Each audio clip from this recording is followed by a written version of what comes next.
Have you ever run away? Maybe from something that scared you, but have you ever run away from something because it was too hard? Or maybe one day, you just decided it wasn't worth it anymore. And maybe you never returned. Or perhaps you did, but you realized that the feeling of running away would stay with you forever. A label you put on yourself. A spineless coward.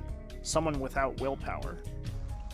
Haruichi Furudate's ability to create characters that are both relevant and relatable is one of my favorite parts of Haikyuu. They all contribute to the overall narrative and themes in their own little way, whether on the court or off.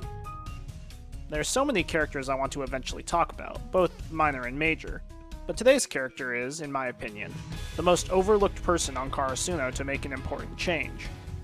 And in the overall story, he is a background character who rarely receives any screen time. But for episodes 17 and 18 of Season 2, his story becomes the central focus. And that character is Ennoshita Chikara, the Dawn of the second years. Most people forget who Ennoshita is without any imagery, and even with imagery, you may have forgotten him regardless. In fact, a week ago, my friend Kevin and I were watching episode 17 of Season 2, when Ennoshita finally gets its chance to step onto the court. And the first thing that came out of Kevin's mouth was, "Wait, who's this guy? He's been on the team the whole time?" Ennoshita doesn't get a lot of screen time and looks rather plain. He doesn't stand out for his volleyball abilities either. He really only has half of episode 17 and the entirety of episode 18 to truly shine. But in my opinion, he has one of the most decisive character transformations in Haikyuu. Up until episode 17 of Season 2, Ennoshita rarely garners any attention at all. He is seen often in the background of Season 1.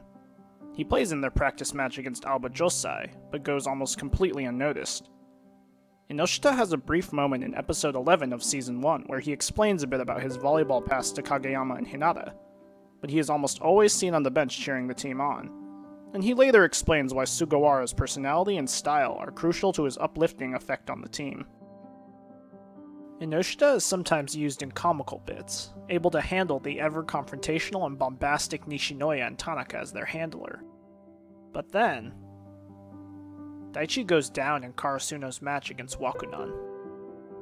In my research for these videos, it's been really impressive to see how many characters' names reflect their personality and essential role to Haikyuu's overall narrative and themes. Not everyone's going to be the greatest decoy or a prodigy.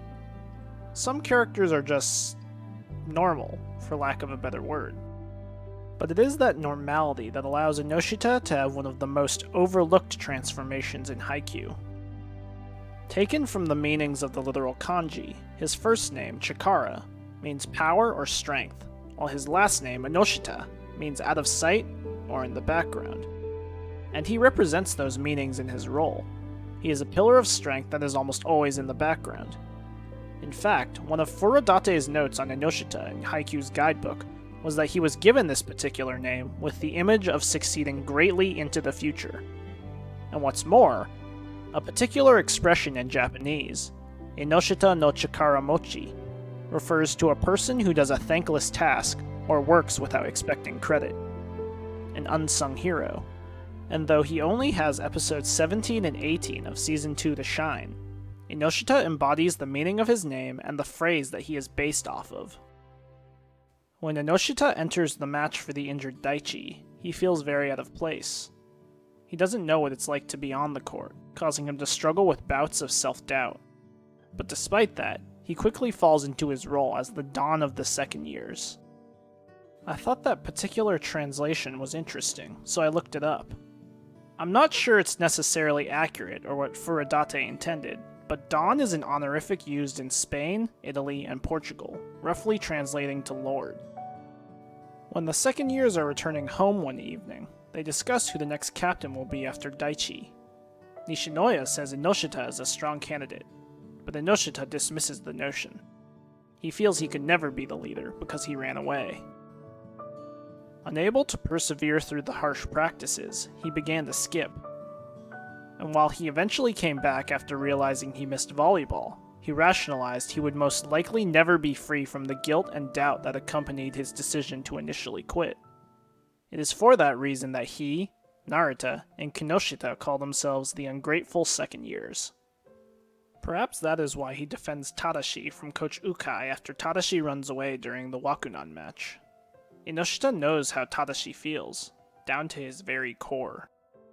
And when he's standing on the court to fill in for Daichi, he resolves to never run away again, and to fight till the very end. There are some rough moments for Ennoshita during the Wakunan match.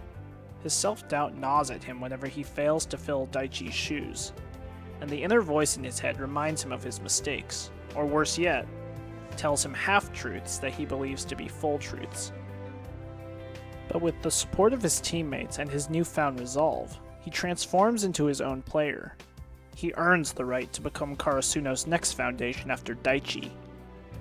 And maybe that's why it's so thrilling to watch this supporting character, to watch him overcome his doubts and fears as he resolutely decides who he wants to be.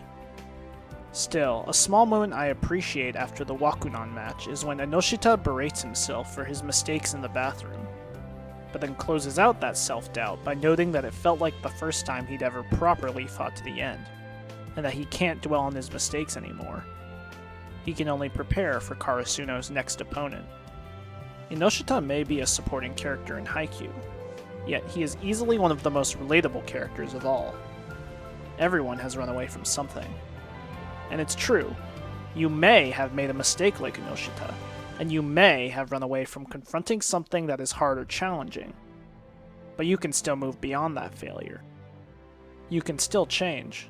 Whether it takes a few seasons or an episode and a half, you can change. Just like Ennoshita. Thanks for watching this video. If you enjoyed it, make sure to add it to your favorites, give it a like, and subscribe. I hope you have a good week, and I'll see you next time.